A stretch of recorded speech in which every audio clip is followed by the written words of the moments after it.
bonjour à tous.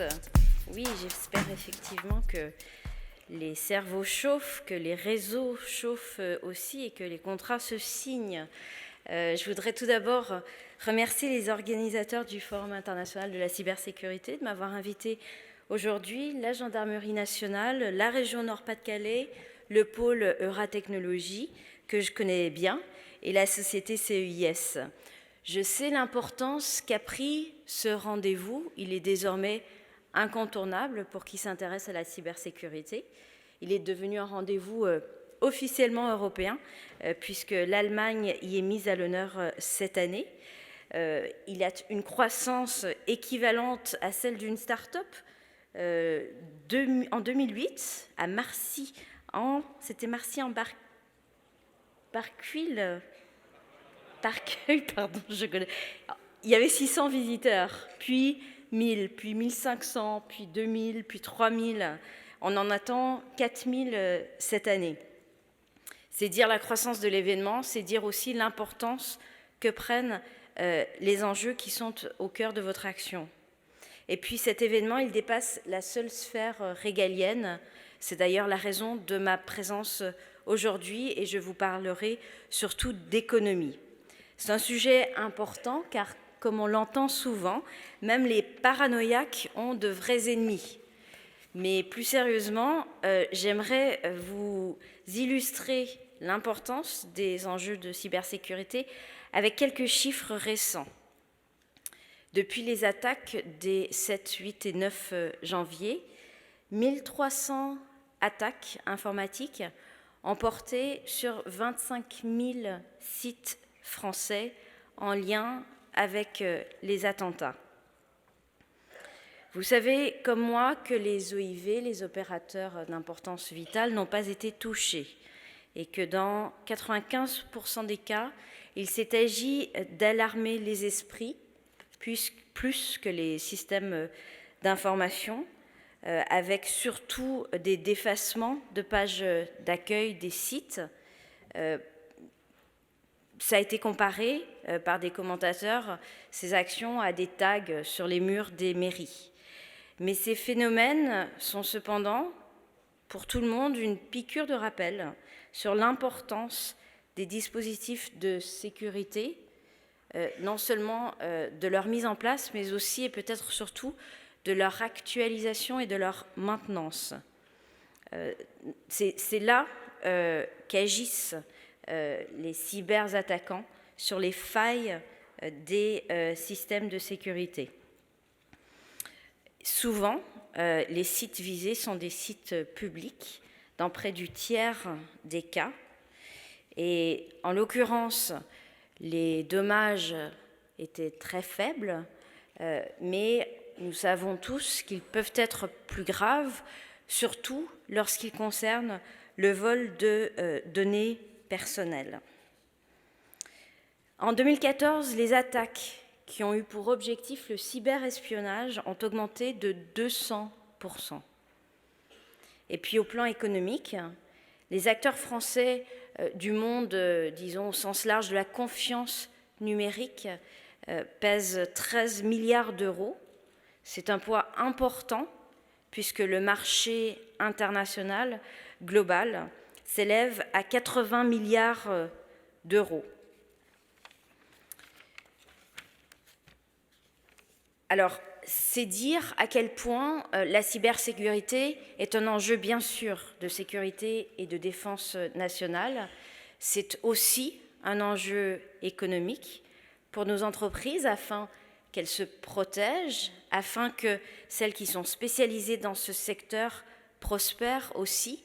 Et puis, c'est un enjeu politique, parce que c'est tout le sens qu'il faut donner aux attaques qui visent les organes de presse, par exemple, surtout en ce moment, bloquer l'accès à un site de journal ou à un compte Twitter, Le Monde encore piraté hier soir, je pense aussi à Rue 89, qui fait l'objet d'intenses pressions depuis de longs mois, de trop longs mois, eh bien c'est porter atteinte à un principe fondateur de notre République qui est la liberté d'expression. J'ai donc souhaité venir vous livrer ma vision de la cybersécurité dans ce monde complexe. Ces dernières années, la sécurité informatique a le plus souvent été présentée comme une contrainte, comme un frein à l'innovation et au développement économique. Et les discours qui traitent de ce thème sont parfois encore aujourd'hui très anxiogènes. Ils font régulièrement référence à l'espionnage, au sabotage, voire à la cyberguerre.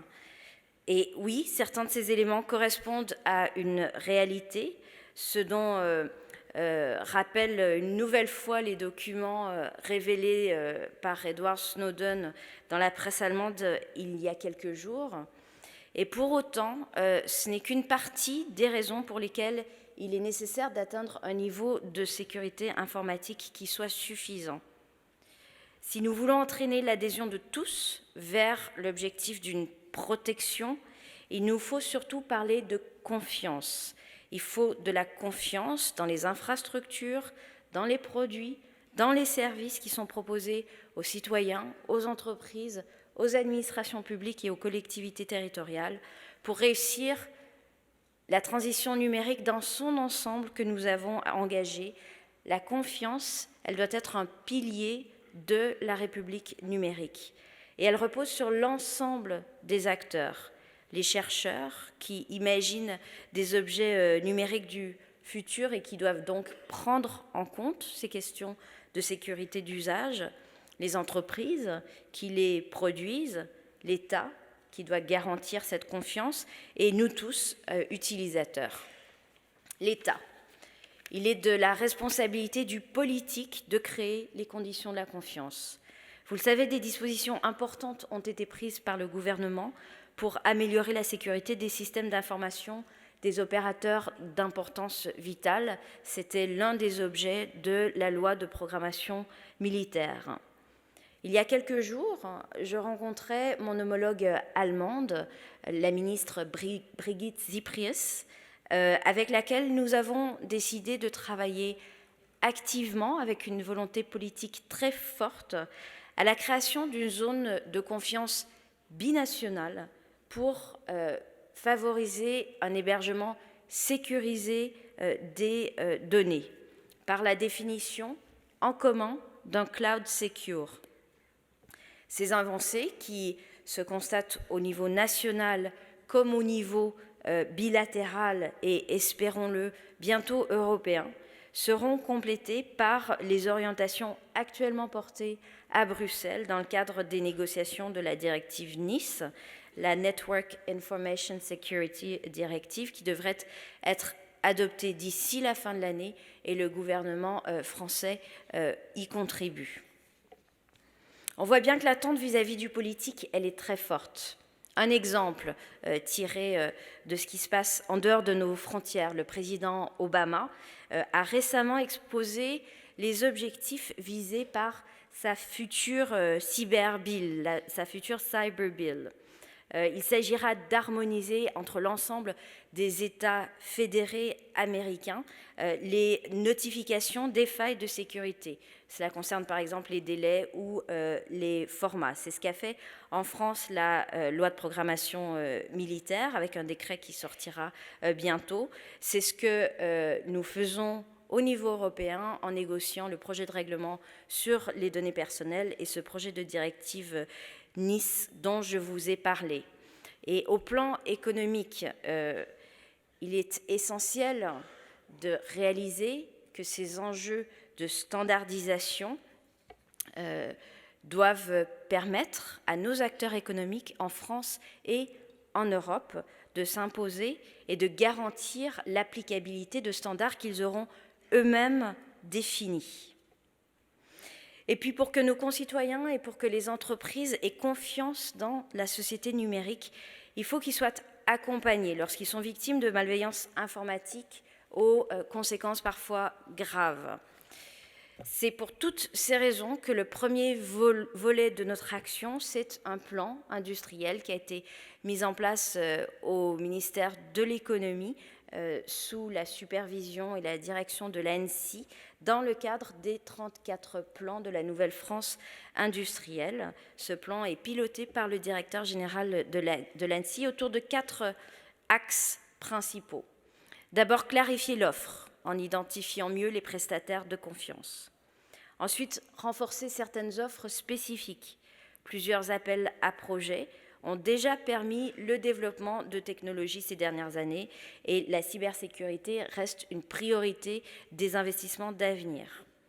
Ensuite, troisièmement, améliorer les performances à l'export. Et ce forum international en est une belle occasion et une belle illustration. Et puis enfin, consolider et soutenir le secteur pour multiplier les champions français et pour aider à la croissance et au développement de PME innovantes et des start-up, qui sont une dimension désormais essentielle de notre politique économique. 8% des entreprises à très forte croissance en France créent 60% de l'emploi. Et la confiance, elle doit aussi se retrouver dans les relations entre ces entreprises plus jeunes et les acteurs institutionnels publics et les grands groupes déjà très présents dans le domaine de la cybersécurité. Alors ce plan cyber, il avance bien grâce à l'implication des industriels, à l'ANSSI, à la Direction générale des entreprises. Et je veux remercier à nouveau toutes les personnes qui travaillent au quotidien à le faire vivre. Je suis, dans le cadre que je viens d'exposer, heureuse de pouvoir remettre pour la première fois les premiers labels France Cybersécurité. Je crois comprendre qu'ils sont ici, ces prix, ces labels, pour contribuer à structurer l'offre de services et de produits de confiance. Ce sont 17 entreprises françaises qui proposent des produits créés et conçus et construits ici en France, des services aussi, des conseils également, qui vont aussi recevoir cette labellisation France Cybersécurité, aussi France Cyber Security. Les deux noms ont été déposés auprès de l'INPI, ce afin que ce label puisse s'imposer comme une référence reconnue, comme un gage d'authenticité, une garantie de qualité et de performance des produits et des services ainsi labellisés. C'est donc une démarche saine qui a inclus très largement tous les acteurs de l'écosystème et en particulier les associations qui représentent les utilisateurs. Alors maintenant que ce label existe, il est vraiment important de faire sortir la question de la cybersécurité des cercles d'experts du sujet. C'est l'enjeu de la diffusion de la culture de la sécurité informatique, car aujourd'hui, la protection face aux attaques, elle est l'affaire de tous. Aucune entreprise n'est épargnée, qu'il s'agisse d'une PME ou d'un grand groupe, aucune administration non plus. Les menaces sont diverses, les réponses le sont également. Et comme toujours en matière de sécurité, il faut suivre des procédures rigoureuses pour évaluer les besoins, pour définir les réponses les plus adaptées. C'est donc un domaine qui demande une formation et pas uniquement des directeurs des services informatiques. Cela exige la sensibilisation de tous les acteurs de l'entreprise, les employés, les patrons, les fournisseurs, les clients. Et ce label, mais également les travaux menés par plusieurs institutions françaises permettront d'améliorer petit à petit cette prise de conscience. L'enjeu pour vous, industriels et professionnels de la cybersécurité, il est de parvenir à parler le langage normal des entreprises, à vous adresser aux utilisateurs quotidiens, à comprendre leurs contraintes, leurs besoins pour apporter les réponses les plus simples et les plus complètes possibles. Pour poursuivre cet objectif de sensibilisation, de diffusion, nous avons là aussi lancé plusieurs initiatives. Un 4e appel à projet dans le cadre du plan d'investissement d'avenir sur la cybersécurité qui comprend le thème « Offre intégrée de sécurité pour les PME ». L'objectif est d'encourager l'industrie à se mobiliser pour mettre à la disposition des petites entreprises plus rétives à investir dans ce domaine, des dispositifs de sécurité clés en main qui soient ergonomiques, simples d'utilisation pour que la sécurité soit discrète. Et puis il faut aussi mieux intégrer les questions de cybersécurité aux initiatives nationales de diffusion du numérique dans son ensemble et de soutien à l'écosystème.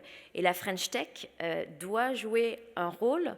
D'ailleurs, Euratechnologie, qui est un acteur incontournable de la scène tech lilloise, démontre l'effort qui peut être entrepris par les acteurs des écosystèmes numériques et d'innovation pour s'engager sur ce thème de la cybersécurité.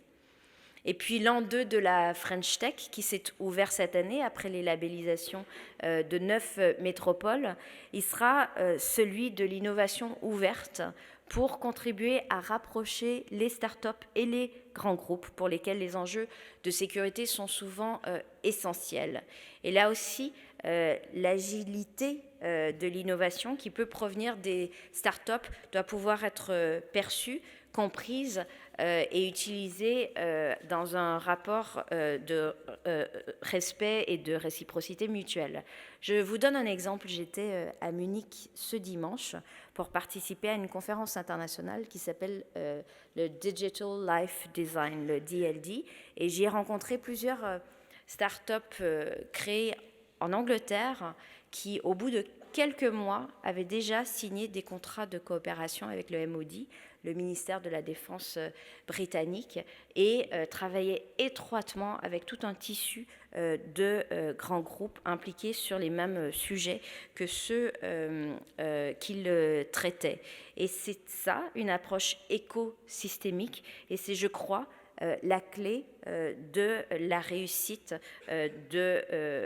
d'une filière industrielle pour qu'elle puisse croître et s'exporter à l'international. Alors, au-delà de ce besoin évident de sensibilisation plus globale, le gouvernement soutient le développement de produits et de services en matière de sécurité.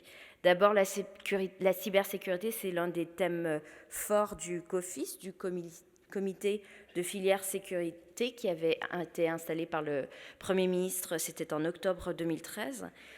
Et puis parce que l'État soutient activement le développement de solutions, notamment au travers du programme d'investissement d'avenir. J'en ai déjà parlé pour un 4e appel à projet qui est actuellement ouvert. 3 autres appels ont été dédiés à cette thématique. Ils ont déjà été lancés. Ils ont permis de soutenir environ 20 projets pour un montant total de 100 millions d'euros, dont 30 millions issus directement de financement étatique. Voilà pour ce que nous faisons. Dans une démarche plus prospective, j'aimerais que nous pensions plus systématiquement à des questions qui naîtront invariablement au fur et à mesure que les terminaux connectés prolifèrent, que les réseaux se densifient. C'est la question qu'il faut poser et à laquelle il faut se préparer de la résilience future des réseaux, en particulier des réseaux publics et de leur vulnérabilité concernant leur architecture. Et c'est vrai que les technologies de virtualisation qui se développent peuvent mettre à mal cette solidité de l'architecture des réseaux publics. Et il faut là aussi investir dans la recherche, dans l'applicatif pour préparer nos entreprises à ces enjeux qui sont des enjeux de demain qui se rapprochent de plus en plus de nous. Alors j'aimerais terminer avec un thème qui est celui de l'Europe et en particulier du rapprochement avec l'Allemagne.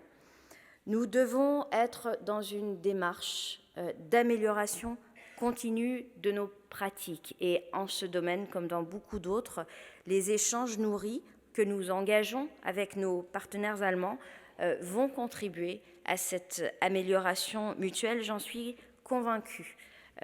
J'ai parlé de l'élaboration à terme d'un label concernant les services du cloud. Pourquoi ne pas imaginer que ce label France Cybersécurité puisse un jour s'appliquer et être reconnu aussi en Allemagne, et pourquoi exclure l'hypothèse que le label allemand soit aussi réciproquement reconnu en France. Je crois que c'est là aussi une condition non seulement de la confiance, mais aussi de la construction d'un véritable marché économique pour nos entreprises dans le secteur de la cybersécurité. Pour cela, il est essentiel que l'Europe porte un discours ambitieux en ce domaine pour protéger nos infrastructures, mais nos valeurs aussi, et nous l'avons constaté très douloureusement, pour tenir un discours qui soit un discours offensif, qui soit celui d'expliquer qu'une meilleure protection, elle peut être aussi source d'attractivité et de compétitivité pour nos entreprises au niveau international, et que la cybersécurité, elle ne doit pas être uniquement appréhendée comme un coût qui exige un investissement, mais comme un véritable facteur différenciateur au niveau mondial qui peut valoriser nos entreprises. Une stratégie européenne renouvelée sera présentée au mois de mai par la Commission européenne, quelques semaines après la publication de la stratégie numérique du gouvernement français. Soyez assurés que nous travaillons activement à ce que ce sujet soit porté au plus haut niveau dans les instances européennes. Je vous remercie.